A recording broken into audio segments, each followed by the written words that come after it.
kembali lagi tadi ke abang bawa, abang bilang kenapa ya orang-orang atau siapapun baik itu orang terdekat atau orang asing ketika melihat suatu pembahasan yang abang lontarkan atau tulisan abang di esai baik pun di platform Tribun dan seterusnya gitu, bahwa menjawab merespon dengan ih terlalu berat gitu, ih Hmm. bahasanya terlalu berat, dan itu pun terjadi di kehidupan saya gitu bang, di lingkungan saya gitu.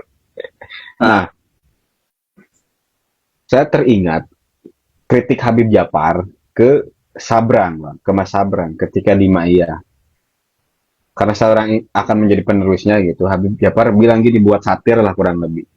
Tahu gak beda mm-mm. perbedaan Cak Nun dengan Mas Sabrang? Cak Nun malah berani gitu turun ke bawah panggung, sedangkan Sabrang Ah, berbeda. Sabrang mengajak si penonton atau si audiens menaiki ke atas panggung gitu. Akhirnya kan didebat oleh Sabrang, sama kayak Rocky Gerung jawabannya gitu. Ya kenapa tidak gitu? Karena saya tidak ingin mendikte kawan-kawan, saya ingin mengajak teman-teman berpikir gitu. Nah, jawaban abang gimana bang terkait hal itu gitu? Dengan respon-respon orang-orang yang terlalu dalam gitu, berat gitu. Kadang itu menjadi keresahan saya juga gitu. eh,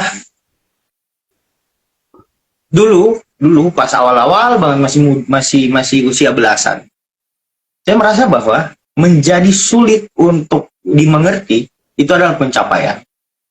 Hmm. Apa? Karena makin sulit kita dipahami itu semacam ada perasaan di dalam diri kita bahwa kita tuh secara level level intelektual itu di atas daripada orang-orang.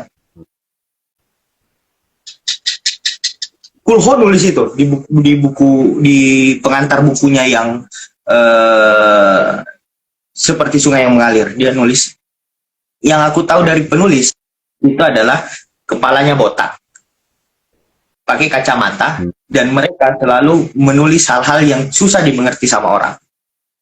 Dan mereka tuh seringkali memuji karya orang, tapi dalam hatinya tuh iri gitu, dengki dengan pencapaiannya, kayak kenapa sih orang ini bisa dapat ide kayak gitu gitu. Dan kayak semacam ada kayak gitulah, kan misalnya di dunia sastra gitu, makin rumit kamu maka makin hebatlah kamu gitu. Begitu juga misalnya kayak di filsafat ya, makin rumit kamu mungkin makin makin keren kamu gitu. Walaupun sebenarnya cuma mitos aja sebenarnya, enggak, bukan menjadi semacam tolak ukur yang inilah, yang Tapi kan pasti gitu. bang, bukankah suatu komunikasi yang bagus adalah komunikasi yang sederhana yang bisa dipahami gitu? Iya. Nah, dari situ kemudian eh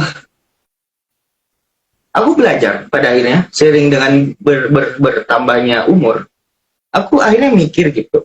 Aku tuh nulis buat siapa sebenarnya? Hmm. Kalau dalam tulisan-tulisan puisiku, aku nggak dimengerti, it's okay.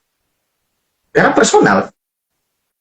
Kamu harus ngerti apa kehidupanku, apa pengalamanku, baru kamu bisa uh, menerjemahkan itu gitu. Baru kamu bisa memahami itu gitu dengan sempurna. Kalaupun enggak ya enggak masalah. Karena ya adalah beberapa hal yang mungkin masih umum gitu. Misalnya kita waktu kecil mungkin masih dapat mesin dingdong, Ya. sekarang udah nggak ada. Paling time zone doang. Tapi kan kita tumbuh gitu dengan tempat permainan semacam itu gitu. Ya masih mungkin lah bisa dimengerti. Tapi kemudian untuk hal-hal yang sifatnya opini dan sebagainya, itu tuh aku sangat berusaha untuk menjadi mudah dimengerti, tapi apa ya, tetap punya, tanpa menghilangkan ciri khas yang aku punya gitu.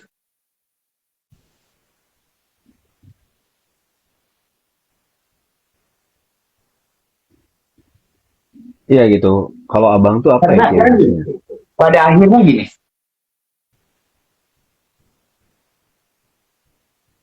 Kalau kamu gagal menyederhanakan sesuatu yang kompleks, mungkin ada hal yang belum kamu pahami dari hal itu gitu. Makanya pas aku ngerjain tesis itu aku beruntung banget ketemu sama sahabat lamaku dari filsafat pas jalan-jalan ke Jogja.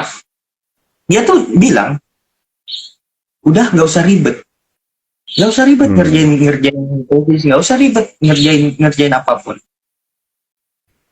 Kalau kamu mau mulai nulis tesis, nulis apapun, coba bikin eksperimen pikiran di mana kamu lagi ngobrol dengan orang paling goblok. Atau nggak usah lah terlalu kasar ya ngomong orang paling goblok. Dengan anak kecil. Coba gimana kamu ngejelasin misalnya konsep yang ruwet nih, yang hanya mungkin dipahami oleh profesor, oleh doktor gitu, orang-orang yang terpelajar. Tapi ke anak kecil gitu, gimana caranya? Oke. Nah dari situ akhirnya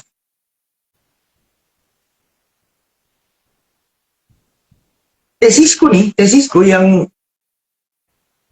kalau misalnya pakai gaya lama menulis skripsi aku pakai ke tesis itu bisa 200-an halaman sebenarnya.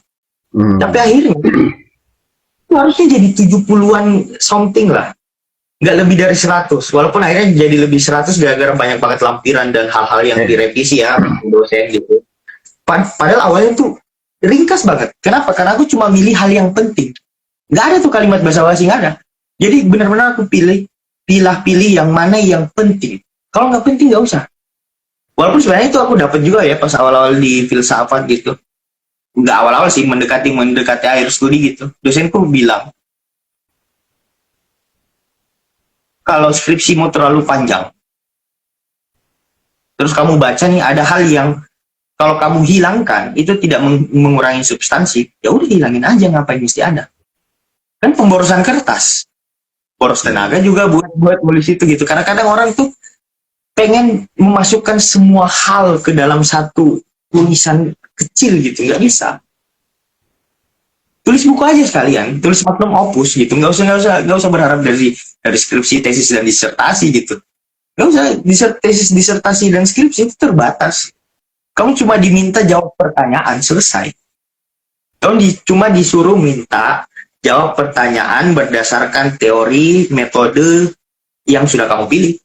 Nggak lebih, itu aja. Beda halnya kalau kamu bikin buku yang memang prestisius gitu. Nah, tapi problemnya itu lagi tadi bahwa apa gunanya akhirnya gitu. Kalau hanya untuk membuat kamu merasa bahwa kamu tuh ada di langit gitu, sementara semua orang ada di tanah gitu. Nah, turunlah ke bawah. Tesisku itu kalau diringkas dalam 2 kalimat singkat untuk dijelaskan ke orang itu kayak gini.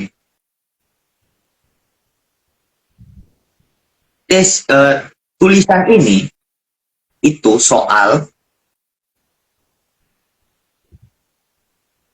bagaimana pelayanan kepada masyarakat itu harusnya diberikan juga kepada alam. Karena kalau alam rusak, maka masyarakat tidak mungkin bisa hidup dengan nikmat. Makanya